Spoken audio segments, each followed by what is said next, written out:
कि जो इसी भारत में इसी पत्थर में खाकर जो छेद कर रहे हैं भारत को, मैं उनके लिए बोलना चाहूंगा कि मार दो इन गिद्धों को जो घर में घुसकर घात करे, और काट लो जो उन कुत्तों को जो इस मातृभूमि पर आकर सनातन के खिलाफ बात करे। कि घर की बेटी लंका ढाए, वही है कि वहाँ के स्थानीय लोगों के मिली भगत के कारण वहाँ बार बार ऐसी घटना हो रही है। अभी ये जो घटना कल पुलवामा में जो घटा है, ये चेतावनी है। अभी हम सभी हिंदू भाइयों का एक संकेत का घंटी है।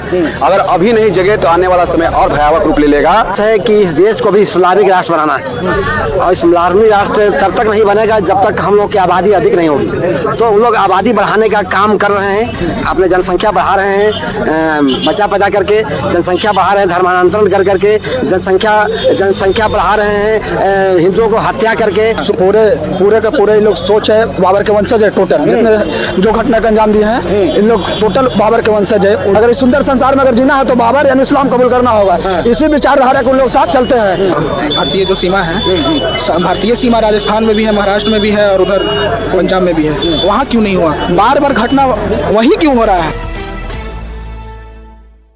जी नमस्कार, मैं हूं राज पाठक और आप देख रहे हैं बुलेट न्यूज टीवी। देखिए जिस तरीके से जम्मू कश्मीर की पहलगाम में आतंकियों के द्वारा वहां पहुंचे पर्यटकों के साथ निर्ममता से हत्या की गई उनकी, इसके बाद से पूरे देश भर में उबाल है। इस वक्त हम औरंगाबाद में हैं और यहाँ के लोगों से आज जानने की कोशिश करेंगे कि क्या उनके मन में इस पूरी घटना को लेकर के विचार आता है और क्या वो कहेंगे। क्या नाम हुआ आपका? रामविलास सिंह, भाजपा कार्यकर्ता। क्या लग रहा है कौन दोषी है इस पूरे मामले में? इसमें सबसे बड़ा दोषी जो हत्या किया है वह है, और उसके बाद पाकिस्तान है। और सरकार नहीं है। सरकार का, हिंदुस्तान के सरकार को इसमें अगर कुछ कमी है तो आप समझ रहे होंगे कि भारत के प्रधानमंत्री विदेश गए हुए थे और उन्होंने बीच में अपना यात्रा स्थगित कर दिया, और इस घटना के बाद तत्काल इस दिशा में कठोर कदम उठाने के लिए वो आकर के लगातार मीटिंग कर रहे हैं। और देश के गृह मंत्री जा करके जहां पर घटना घटित हुई है, जहां हमारे घायल लोग हॉस्पिटल में भर्ती हैं, वहां जा करके उनका उपचार और उनको मदद कर रहा है। और इसका सवाल देखिए वही है, उपचार हो रहा है, मदद हो रहा है और लगातार मीटिंग कर रही है, तो सब होता है। एक घटना होने के बाद उससे पहले हम तैयारी क्यों नहीं करते? क्या प्रभात युवा हो और जिस तरीके की घटना वहाँ घटी है, कौन दोषी है? केंद्र सरकार दोषी है, सुरक्षा में चूक वहाँ हुई है, या फिर वहाँ के स्थानीय पुलिस को एक्टिव होना चाहिए था, या वाकई जो घूमने गए उन्हीं की बहुत बड़ी गलती है? मैं ये कहना चाहता हूँ कि घर की बेटी लंका ढाए एक स्लोगन है, वो आज सच साबित हुआ। क्योंकि आप देख रहे हैं कि जो पहलगाम में जो इस तरह का घटना हुआ है, भारतीय जो सीमा है, भारतीय सीमा राजस्थान में भी है, महाराष्ट्र में भी है, और उधर पंजाब में भी है। वहाँ क्यों नहीं हुआ? बार बार घटना वही क्यों हो रहा है? इसमें आप जो तो आप दावा कर रहे हैं कि हम जो है आतंक को खत्म कर दिए, अब फिर घटना घट जा रही है, तो आप कह रहे हैं जैसे मैंने कि आपको शुरू में ही बुलेट न्यूज में कहा कि घर की बेटी लंका ढाए, वही है कि वहाँ के स्थानीय लोगों के मिली भगत के कारण वहाँ बार बार ऐसी घटना हो रही है। मैं बुलेट न्यूज के माध्यम से माननीय अमित शाह जी का और केंद्र सरकार जी को कहना चाहूँगा कि वहाँ के स्थानीय लोगों वहाँ कुछ स्पेशल ट्रीटमेंट दिया जाए। जैसे पिछले पूर्व में जो सर्जिकल स्ट्राइक हुआ था, वैसे ही कुछ स्पेशल ट्रीटमेंट लाया जाए, तभी वहाँ की माहौल बदलेगी। और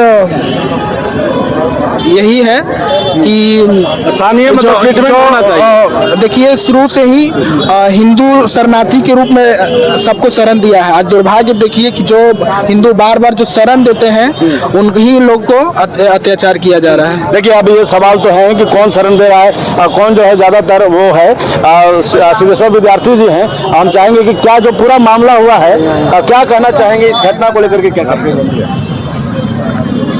देखिए, यह घटना देखने में छोटा लग रहा है, ये घटना बहुत बड़ा है। और सुनियोजित ढंग से घटनाएं घट रही हैं, लेकिन हम लोग इसको गंभीरता से नहीं ले रहे हैं। उन लोगों का एकमात्र उद्देश्य है कि इस देश को भी इस्लामिक राष्ट्र बनाना है, और इस्लामी राष्ट्र तब तक नहीं बनेगा जब तक हम लोग की आबादी अधिक नहीं होगी। तो उन लोग आबादी बढ़ाने का काम कर रहे हैं, अपने जनसंख्या बढ़ा रहे हैं, बच्चा पैदा करके जनसंख्या बढ़ा रहे हैं, धर्मांतरण कर करके जनसंख्या बढ़ा रहे हैं, हिंदुओं को हत्या करके जनसंख्या बढ़ा रहे हैं, और दूसरी तरफ से हिंदुओं की जनसंख्या घटा रहे हैं, और वही जनसंख्या घटाने के क्रम में यह घटना घटी है। यह बहुत बड़ा जाल है, और इस जाल से बचने के लिए हिंदुओं को इकट्ठा होना चाहिए, हिंदुओं को आपस में मिलकर रहना चाहिए, सारा भेदभाव भूल करके हम लोगों को सभी को हिंदू बनना है और जनसंख्या बढ़ाना है। जनसंख्या बढ़ाना है। जब तक हम लोग जनसंख्या नहीं बढ़ाएंगे इस समस्या से निजात नहीं मिल सकता है, और हम लोग एक दिन इस्लामिक राष्ट्र के अंदर रहने के बाद होना तो बेहतर जो लोग कहते हैं उसको वह बिल्कुल गलत है। वह बेवकूफ लोग कहते हैं, होशियार लोग का काम है कि जनसंख्या बढ़ाना, अधिक से अधिक जनसंख्या बनाना। हर तरीके क्या कहेंगे जो पहलगाम में जो घटना घटी है, पूरे घटना पर कहना चाहेंगे कि पूरे के पूरे लोग सोच है बाबर के वंशज है। टोटल जितने जो घटना का अंजाम दिए हैं इन लोग टोटल बाबर के वंशज है। उन लोग के विचारधारा उसी के विचारधारा पर चलने वाले लोग हैं। बाबर जिस विचारधारा के थे, इस चमन महबूब का यहाँ ना आवे कोई, और तो जिए इस चमन महबूब का यहाँ ना आवे कोई, और जिए तो चलिए तो बाबरा कोई। अगर इस सुंदर संसार में अगर जीना है तो बाबर यानी इस्लाम कबूल करना होगा। इसी विचारधारा के लोग साथ चलते हैं। ऐसा अगर हर हिंदुस्तानी हिंदू को मैं एक संदेश देना चाहता हूँ कि हर हिंदू के स्वयं को रक्षा करने के लिए अपने घर में जिस प्रकार से लोग अपने रखते हैं शस्त्र, उस प्रकार से हर हिंदू के घर में रहना होना चाहिए। बिल्कुल। देखिए अजय जी, क्या लग रहा है जो पूरा घटना घटा है, कौन दोषी है, किसकी जवाबदेही बनती है इस पर? अभी ये जो घटना पुलवामा में जो घटा है ये चेतावनी है। अभी हम सभी हिंदू भाइयों का एक संकेत का घंटी है। अगर अभी नहीं जगे तो आने वाला समय और भयावह रूप ले लेगा। कि जिस तरह से जो हमारे नेता सेकुलरिज्म का जो दुहाई पीटते हैं, उन नेताओं से पूछना चाहता हूँ कि जो हमारे देश के परिवार के 28 परिवारों का अभी अंक का हिस्सा छीन लिया गया, और उनको सिर्फ धर्म के नाम पर और एक पहचान, मैंने पहली बार जीवन में देखा कि पहचान के नाम पर मौत का घाट उतारा गया। उससे नाम पूछा गया, उसकी आइडेंटिटी देखी गई, और यहाँ तो उसके पैंट उतार कर उसके प्राइवेट पार्ट्स देखे जाते हैं, और जब पता चलता है कि हिंदू धर्म का बच्चा है, आदमी इंसान है, उसको मौत के घाट। साजिश कर रहा है इसके पीछे। ये पूरी तरह से साजिश है, एक तरह से कि हम इस देश को इस्लामिक कंट्री की ओर ले जाए, और आपस में विखंडित हो रहे हैं जिस तरह से। यार इसका ये कहीं ना कहीं हम भाइयों को जगने की जरूरत है।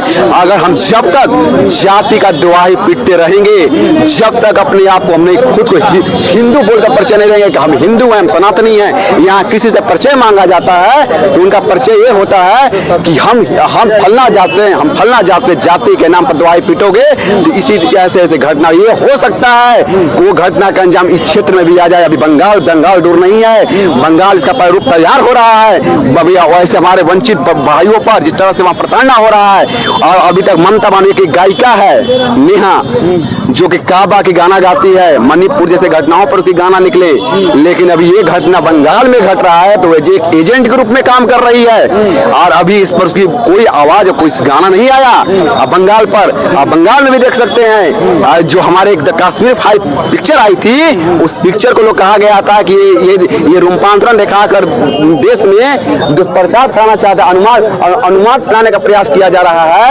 ये गलत है। बस मैं ज्यादा समय नहीं लूंगा, बस इतना कहूंगा अपने सनातन भाइयों के लिए कि जो इसी भारत में इसी पत्थर में खाकर जो छेद कर रहे हैं भारत को, मैं उनके लिए बोलना चाहूंगा कि मार दो इन गिद्धों को जो घर में घुसकर घात करे, और काट लो उन कुत्तों को जो इस मातृभूमि पर आकर सनातन के खिलाफ बात करे। बिल्कुल, ये पूरी जो घटना घटी है पहलगाम में, जहां पर निर्दोषों की आतंकवादियों के द्वारा जो है हत्या कर दी जाती है, और उसके बाद से सरकार एक्शन मोड में दिखता है, लेकिन उससे पहले अगर ये सुरक्षा व्यवस्था वहां पर होता तो फिर शायद ये घटना नहीं होती। कौन जवाबदेही करेगा इसका, कौन जवाबदेही लेगा इसका, किसकी जिम्मेवारी बनती है? तमाम सवाल अभी भी हैं, और सवालों का जवाब आम लोग लगातार पूछ भी रहे हैं, अपनी बातों को भी रखें। लगातार बने रहिए, देखते रहिए बुलेटिन न्यूज़ टीवी।